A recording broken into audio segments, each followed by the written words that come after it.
what do you think Taiwanese schools do that you wish American schools did? School lunch. School lunch. Oh. School lunch. Whoa, It's so good. Coco, guys. sit down. Coco.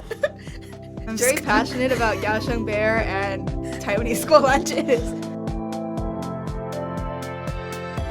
Welcome to English for NSYSU, the English language podcast for you. Today's episode is a part of Tea Time Talks, a mini-series where we, your hosts, discuss the good, the bad, and the simply surprising parts of living abroad in Taiwan as Americans, all while drinking a cup of tea.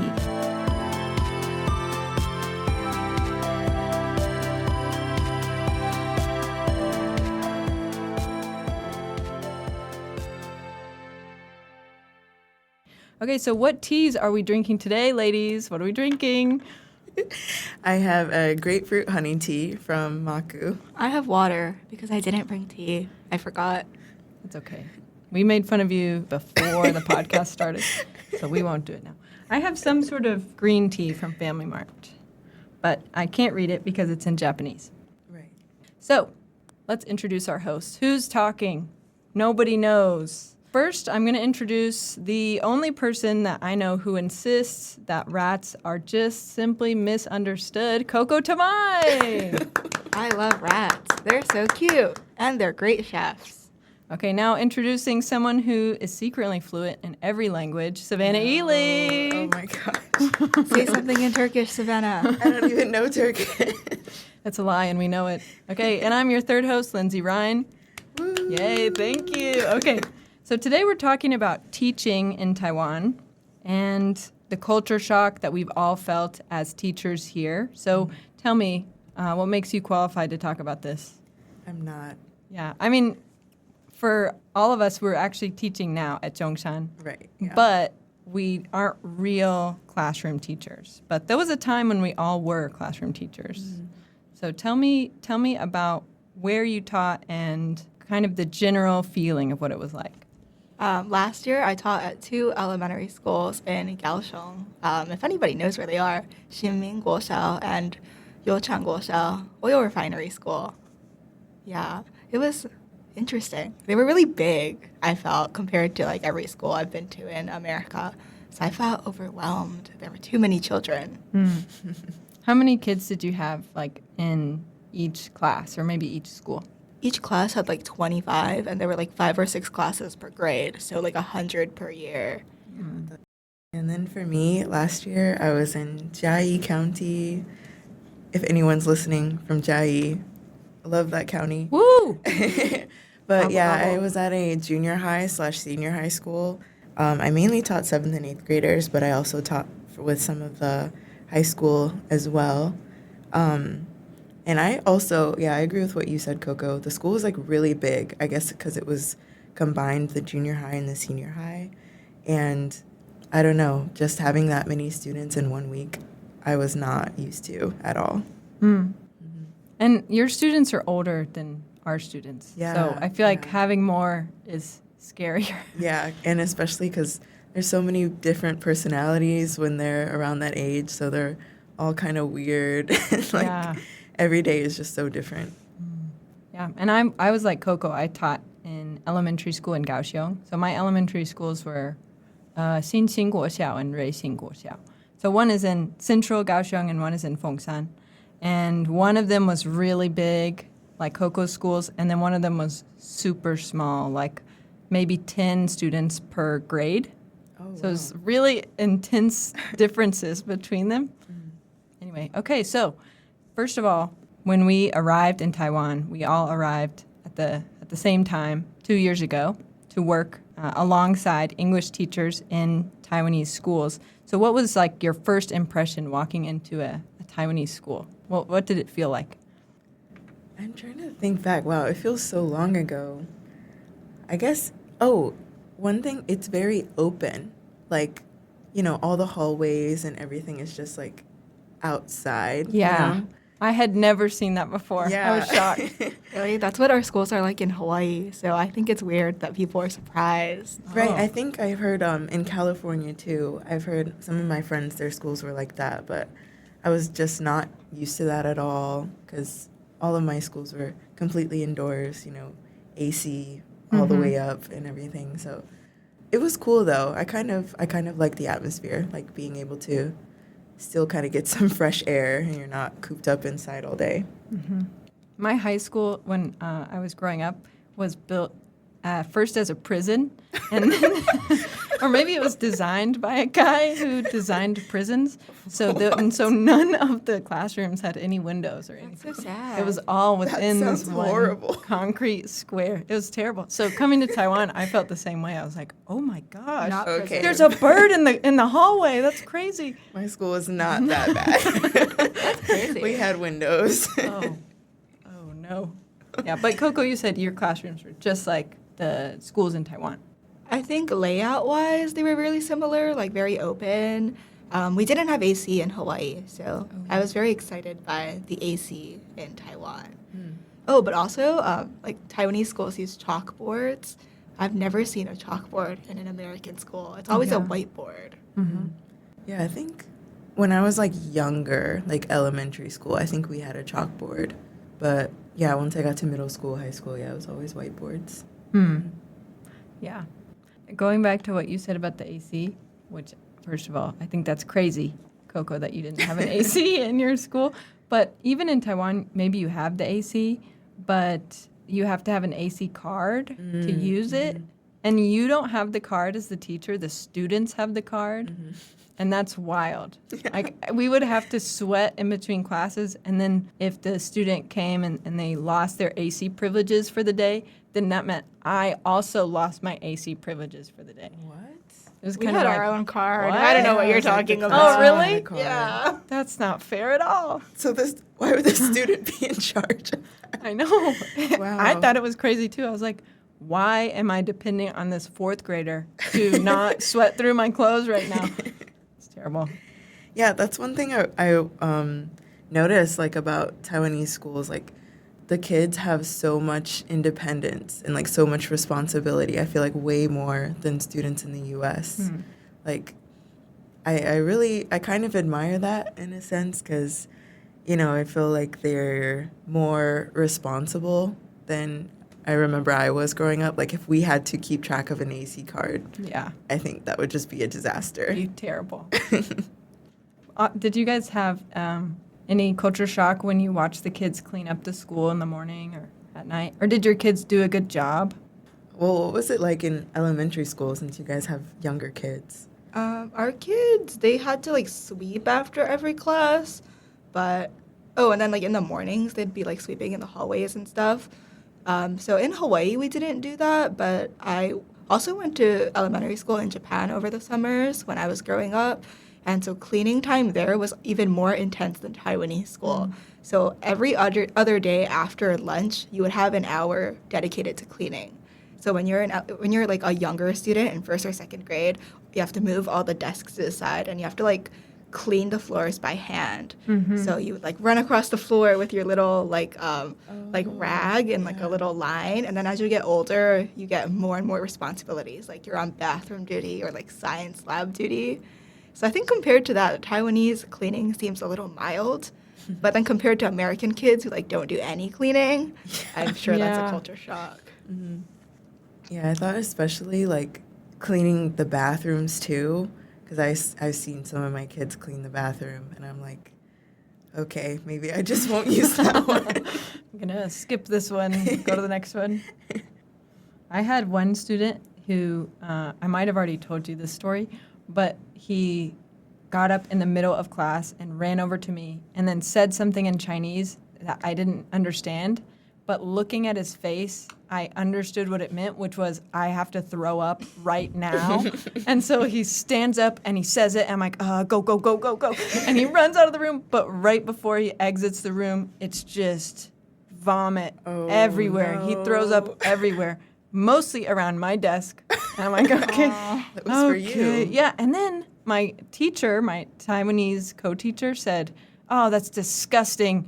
Go to the, talking to the boy, go to the bathroom and get a rag and come back and clean this up. And I was like, what?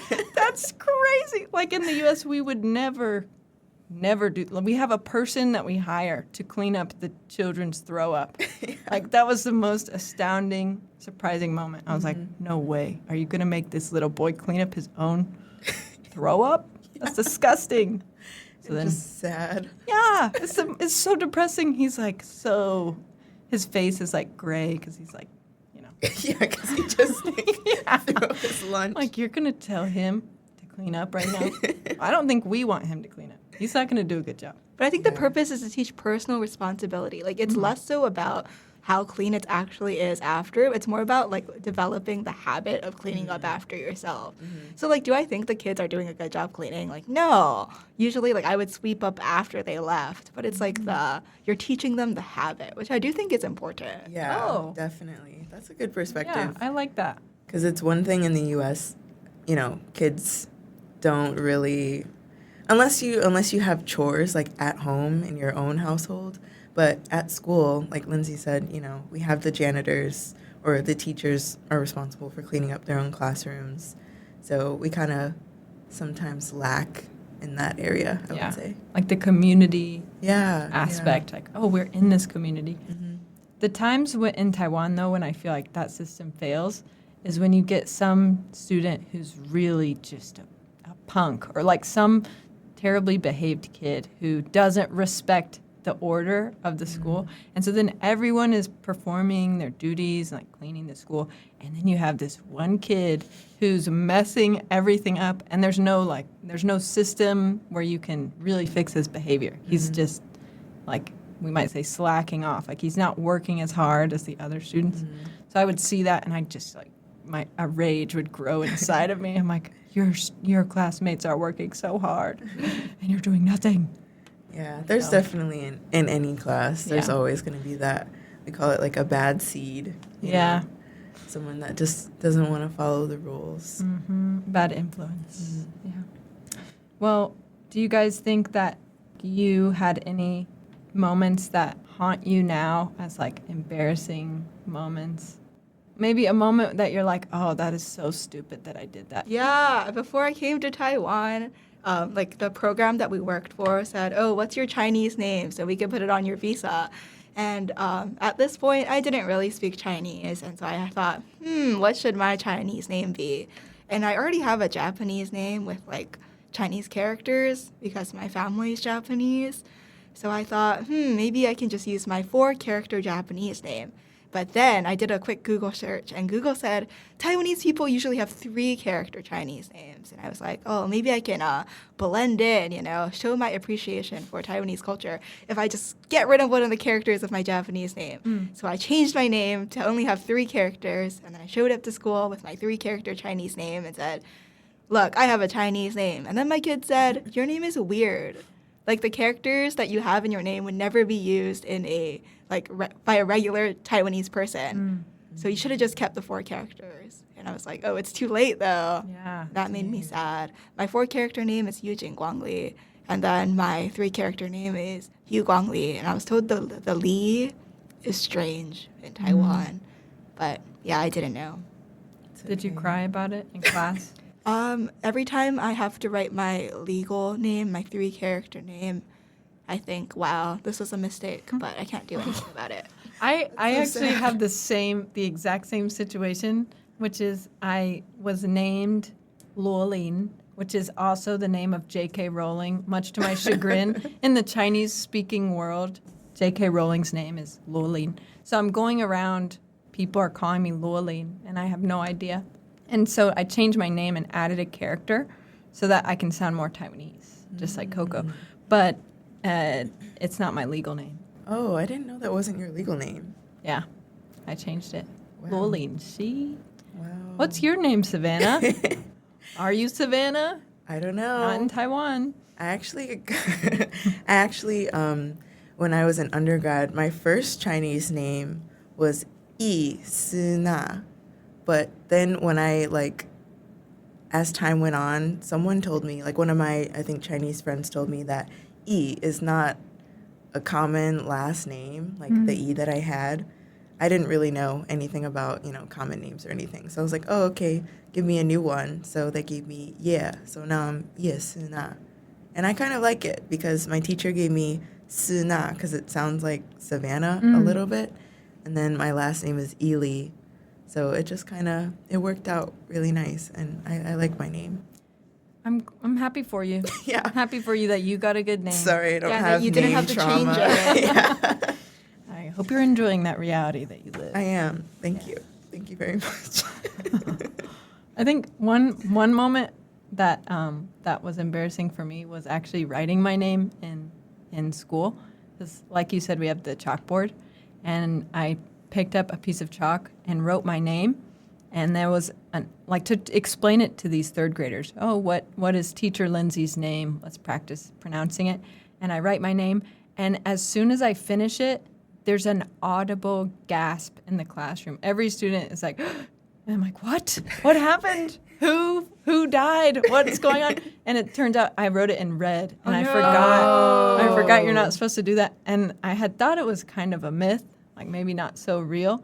But then after that experience, I was like, oh, that's a real thing. You're not supposed to do that. It's really funny. All right, so our next topic is about successes in the classroom. So what's a time that you really felt like you clicked with your students? What's a time that you're like, oh, I understand this whole thing. This makes sense. Or has that never happened to you and you're still looking for So sad. Looking for advice. yeah, you're still looking for, some feedback It's a on. call for help. Yeah. This is actually an intervention. I feel like I never had that aha moment, but there are things I realized that I needed to do that I wouldn't have thought of beforehand. Like, I don't remember, I was talking about this with somebody not too long ago. Maybe it was one of you guys. But sometimes there's things you just need to tell the students to do. Like, whether it be write your name on the paper or write your name and number when you get the paper. Sometimes in the U.S., when you get papers, students just do that automatically. Mm-hmm. But I would hand out the papers and nobody's writing. They just sit there. Everyone's just looking at you. Yeah. And I'm like, okay, write your name, write your name and Write number. your name, you're in 7th grade. Yeah, right. So I was surprised you kind of have to explicitly tell them step by step, write this down right here, write this down right here, do it now or do it after, flip your paper over, it's more explicit instruction giving that I had to kind of get used to while teaching. When I'm studying Chinese, I really like animal names in Chinese. I think it's really funny that they're kind of like puns in a way, like chia, business goose. That's so funny. So because I like animal names, I thought my students would like animal names in English, but funny animal names. So I started teaching them really random animal names, like platypus. They really like platypus. Humuhumanuknukuapa'a. It's the name of the Hawaii state fish. They're also really into that. So I think we bonded over our love of strange animal names. And now they know a bunch of really useless animals in English. Perfect. And why do you say useless about that Hawaiian fish? I talk about that thing all the time. Right. What's it called again? If you come to Hawaii, it's really useful. People will be really impressed. But outside of that, nobody knows what it is. Yeah. Say it again. Humuhumanuknukuapa'a. Oh, it rolls off the tongue. Yes. Okay, I think that's a great example for you because that even if you're not teaching, that's what you usually talk about in English too, is animals. I love True. animals. Yeah. Tell everyone in the podcast about your favorite animal. Love to. Thank you so Gosh. much for asking. My favorite animal is Kaohsiung bear. His name is Kaohsiung in Chinese. Who is he? He's the Taiwan black bear mascot of Kaohsiung City. And I love him because he's so cute and perfect. And because I'm such a big Kaohsiung bear fan, we got to borrow the Kaohsiung bear costume from the government and bring it to one of my schools last year. And I got to be Kaohsiung bear. And then... Are you coughing because you hate Kaohsiung bear? It's my tea. It's my tea. Uh-huh. Sorry, keep Lindsay hates Kaohsiung bear, guys, and it's very upsetting. But yeah, the kids really like Kaohsiung bear too, and so we bonded over our shared love of Kaohsiung bear. And at the end of the year, my kids gave me a Taiwan black bear plushie for me to take home to America because they were like, "Wow, Cute. teacher, you love bears." Yes, I do. And has Kaohsiung Bear ever written you a letter? I have written him many letters. He has not responded, but I think he also Really? cannot write. You know, he's a little boy. He's 9 years old. Oh. But he did invite But me he to his has a birthday kid. party last year. He's a father. Guys, the lore doesn't make sense. But he's busy, okay? Right now he's in Japan on like a diplomacy mission. But he invited me to his birthday party last year. And I Sure. went. It was very fun. Just for people who are listening who don't know, Kaohsiung Bear has an Instagram account. k.bear.tw. Follow and support. He only speaks Chinese and Taiwanese. No English. We are not sponsored. Yeah. But if you're interested in Kaohsiung Bear, we would love to be sponsored. Please. A personal request to Kaohsiung Bear if he's listening. Yeah, and apparently in the Instagram account, he was holding a baby, and it said On Father's Day. on Father's Day, Yeah. yes, Baba Jie. Yeah. So now he's 9 years old, but he's also a father. So we try There are a lot to- of questions. Where's the mother? Yeah, we have a lot of questions. Hey, he could be adopted. Well, Mother's Day's coming up, so maybe. Yeah, Oh my maybe there'll gosh. be a mother appearance. Mother reveal. That's funny. But would it be his mother or the kid's mother? Oh. I actually don't even want to think about it anymore. I think transitioning away from Kaohsiung Bear, sadly. Right. But I think for me, and a time where I was like, oh, this is working. I'm okay at this job. I could do this job. Is I was learning Bapamafa for myself to learn Chinese. And then at the same time, I was trying to teach certain sounds in English. And my students just weren't getting it. Like we were working on S sound versus Z sound. And so eventually I realized some of the sounds that they didn't understand were Bapamafa sounds. So I would write it in Bapamafa, and then they could say it perfectly. And then I would kind of connect it to the English, like Z and Z sound, like kind of the same sort of Z.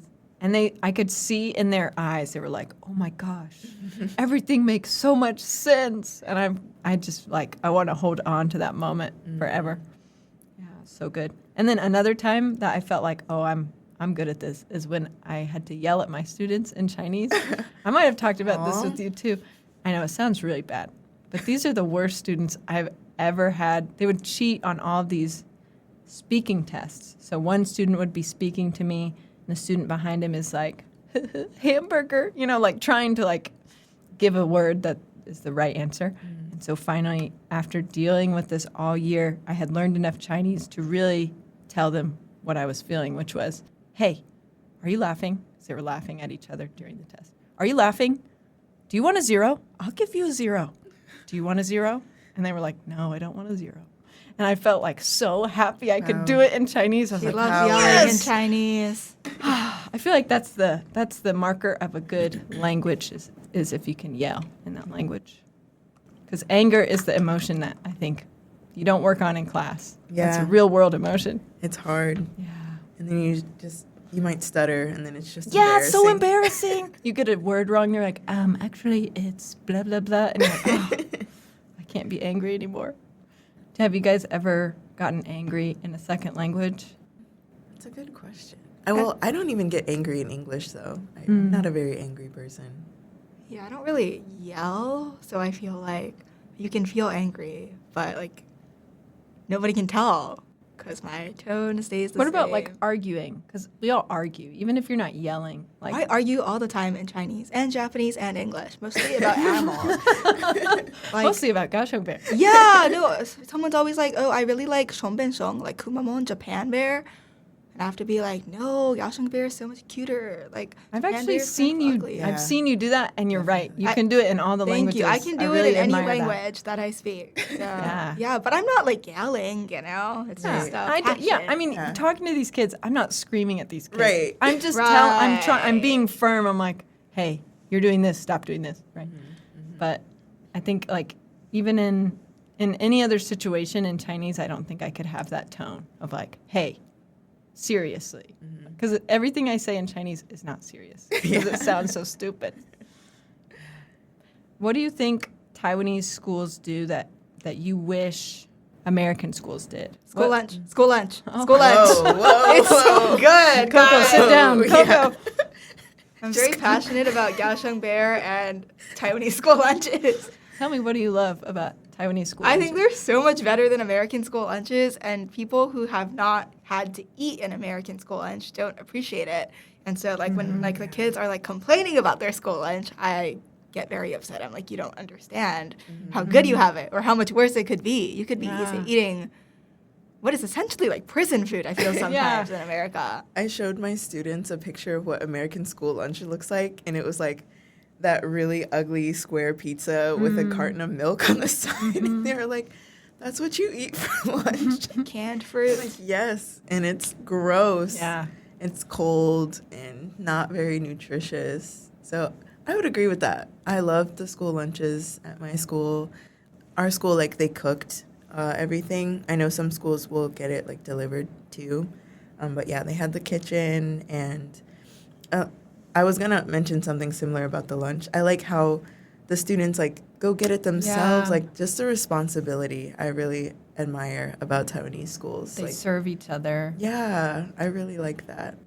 I was watching a video about a prison in Taichung, and don't ask me why. I think I watched. Oh, really? I think Because so. they were doing the same thing. It looked just like a school. Yeah, Like in yeah. this high security prison, the highest security in all of Taiwan. Like one prisoner is serving another prisoner his food, like at the room, just like in schools. Like you go to the room with the cart and then drop off the food.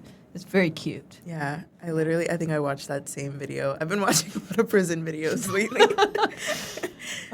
Okay, that's interesting. Yeah, you know. Weird hobby alert. It just pops up, you know, you watch one and You're they like, just you know keep what? coming. I do want to see what prison is like in Taichung. That's funny. Yeah. I think I agree. Like, I'll tell my students about Taiwanese school lunch. I'll say, oh, Taiwanese school lunch, so good. And my students now in Zhongshan, they have no idea what I'm talking about. They're like, what?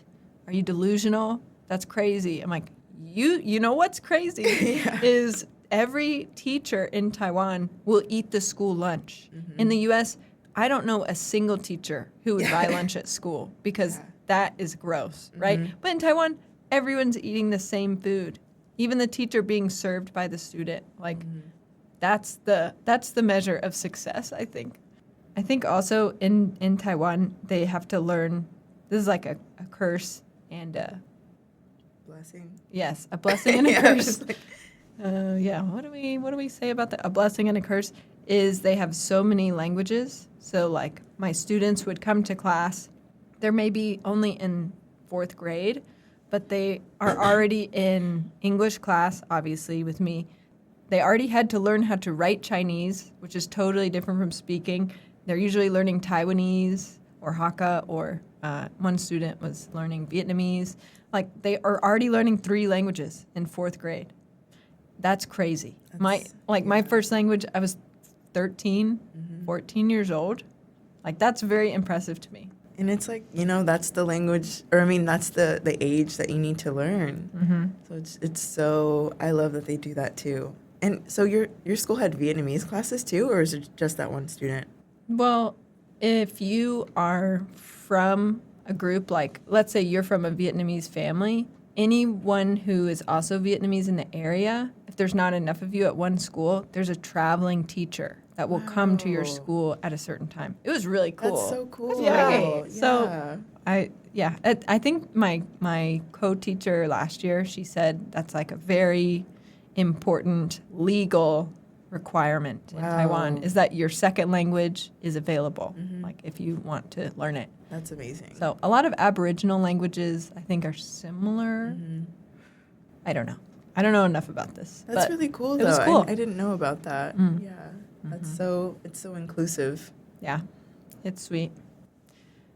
But then I would try to say, like, xin chào is hello in Vietnamese. And then my student would say, huh? I'd say, xin chào. He's like, I don't get it. I'm like, okay. All right, I'm sorry. So then I gave Speak up. English. Yeah, just stick to English, okay, Teacher Lindsay? Loser. All right, so what do you... Just kidding. They didn't know that word. They would have called me that name. True. So Taiwanese schools are great in all these ways. What do you think Taiwanese schools are not good at? What would you if you could choose, would you take away from school in Taiwan? Too many mosquitoes. I know that's not in anyone's control, but my school had so many mosquitoes everywhere. And I just feel like Taiwanese mosquitoes are stronger than American mosquitoes. Like in America, if you get bit, like it's just like a little bump. In Taiwan, it like swells up and it's like so much itchier and it like, doesn't get better. So I think if we could just eliminate school mosquitoes, it would be great. I had a friend last year who worked at an elementary school in Kaohsiung, and they had such a big mosquito problem that they got these fish, and then they started catching the mosquitoes and feeding them to the fish. Oh. So I don't know, maybe we all need more fish. More fish. Right. More fish. That's funny. That's very specific and actionable. I like that. That's a you. problem that we can fix. Thank you. I agree. But can we though? Because the schools are so open. Like, But I didn't have mosquitoes in my classroom. I had had it in the mosquitoes bathroom. in my at classroom both and the schools. bathroom. yeah, they're kind of just everywhere because we're like basically outside. But yeah, I agree though. My mosquito bites, it's ridiculous how much they swell up. So definitely would love to fix that. For mine, I would say just cleaning the bathroom. Like, We're back to square one. I know. We're back to where we started. Because cleaning the classroom, yeah, in the hallways, that's great. But I just feel like bathrooms for a bunch of middle schoolers, I would go all the way to the senior high building to the very top floor and use that bathroom because it was the cleanest. So that would be the biggest thing for me. I would never use the 7th grade bathroom. Yeah, that sounds bad. Yeah. But also, I would add to that toilet paper in the bathrooms. Oh. Why is there no toilet paper in the bathrooms? You That know, is crazy. I think probably because kids would just, well, I'm doing a hand motion right now. You can't see it. This is an audio podcast. But like, just unravel it a whole bunch and just use an absurd amount of toilet paper probably because they're not supervised in there. I could see that, happening just for usage control maybe. I guess. But for like when that kid threw up, we're like, where are the paper towels? In the U.S., we have paper towels in every bathroom. There are no And paper in the towels. classrooms. Yeah. Oh, really? Oh. Yeah, it would be part of the school supply list. Oh, yeah. Yeah. Anyway, so that's what I wish that there was some general use toilet paper because it just is. I think that's why it's so gross in there because no one has enough like paper to clean actually anything. I don't know. Anyway, I have opinions about that too. So you're not alone. I think for me, I would say the craziest thing about Taiwanese schools is when you have a break. So maybe it's a holiday, and the holiday is on a Thursday. So the school says, okay, on Friday, you can also have the day off. And everyone says, yay, that's so awesome. But then the next week, they say, oh, you remember that Friday? You have to pay for it and come to school on a Saturday. Oh, my gosh. So brutal, so bad. That's I think it happened once or twice. I agree. That was rough. Especially like if you have plans or something, it's just, man, this is my Saturday to sleep in. Yeah. And I'm in the I'm classroom. here. And none of the students want to be there either, so it just makes class harder. That was another culture shock. Yeah, not that working on a Saturday is like out of the norm, but like making up a day that you get off. Yeah. Yeah. Because and then is it really a day off? Right. If you it's have not to make a day it up. off. Yeah. And then that means for 2 weeks you're working 5 days, 1 day off. 5 days, or wouldn't it be 6 days, 1 day off, 5 days working? So then you only have 1 day off for 11 days of work. Yeah. That is crazy. I was like, how am I going to do my laundry? How am I going to catch up on sleep? Like, it made me so angry. That was the part I was like, I can't believe Taiwan would do this to me. People here are usually so nice. Yeah. Now, before we wrap up, I wanted to ask if you have any story you want to tell that encapsulates your time in your school. Like, what's a story that you remember? Wow, that's a great day. One time, so when I introduced myself at the beginning of the year, I said I was from Hawaii. People were like, ooh, Hawaii is so cool, right? But then the next day, this kid comes to me with this Magic Tree House book. For those who don't know, Magic Tree House is like a series of like kids' books, Chinese and English, where they like focus on a different topic each book, and then it's like kind of educational. So he showed up to me with the Hawaii version of the Magic Tree House book, where the characters go to Hawaii and like learn how to surf. And he's like, "Teacher Coco, I'm reading this for you." And I was like, "Wow, thank you." That's so sweet. That is sweet. Yeah, I was like, "Wow, I'll read a Taiwan book for you." He bonded. Like, I inspired the next generation. That's really good. cute. That's so thoughtful. For me, my favorite day was probably, it was towards the end of the semester, I think. One of my students, his dad, or just his family, had a mango farm. And so one day, my LET came and talked to me. Wait, She was like, who's your LET? oh, my LET, my co-teacher. She was like, some of the students from class 201 want to invite you to have mango shave ice because their dad has like, a mango farm. So he brought all these mangoes. And I was just so touched. It was just really sweet. They wanted me to come, and it was after school. So they wanted to just eat mango shave ice with me. Like they bought you can buy just shave ice with no toppings from this local place, I guess. And the students were in the back, like, cutting up the mangoes. Oh, and cute. They brought it to me, and we're like, okay, how much do you want? And we just That'll sat be $300. there. Right? Yeah, I had to pay Oh. them money at the door. But no, it was just really cute, and we, like, took pictures and stuff. And That is so Aw. cute. yeah. It And you was love probably- mango. And I do love mango, yeah. That's That was perfect. my favorite class, though. They were so funny. That's sweet. I think my story that I remember sometimes when I'm feeling down is we had a sports day, and one of my students was really good at Chinese yo-yo tilling. And so he was doing this big performance for everyone on sports day. And he was really good. Like, it was shockingly good. And we're like, oh my gosh, we had no idea you were so good. He's like doing it to music, flip, flip, flip. The yo-yo is going in the air. But then, in the final move, he drops the yo-yo and it rolls away. And everyone, is politely clapping. Oh, nice job. It's okay. And then he holds up one finger like, wait, wait, wait. And then he says, play it again, play it again. So they just played that last part, the last part of the music again, and he redid it, and it was perfect. I was like, Yay. I can't believe. And I was like, I would have never been able to do that. That's so brave. Yeah, Like, wow. imagine he says, wait, wait, wait. He does it again. He messes up again. That's what my version would be. I just feel like that was probably the best day of that kid's life. He knew he wouldn't mess it up. Yeah. You said what grade was he in? He was in 5th grade. Wow, that's Yo-yo so Really master. impressive. Yeah. I was like, you're the best out of all of us. Like, you're going places. Which is really Aw, cool. That's cute. Yeah. Okay. I think that's about it for today. Anyone have any final thoughts? Follow k.bear.cw. I was waiting for that. I was waiting And for also, that. you should follow our Instagram, not the one by Yao Sheng Bear. Fulbright, FULBRIGHTXNSYSU. That was really long. We'll put it in the- FULBRIGHTXNSYSU. Say about it to 4 start times rapping. fast.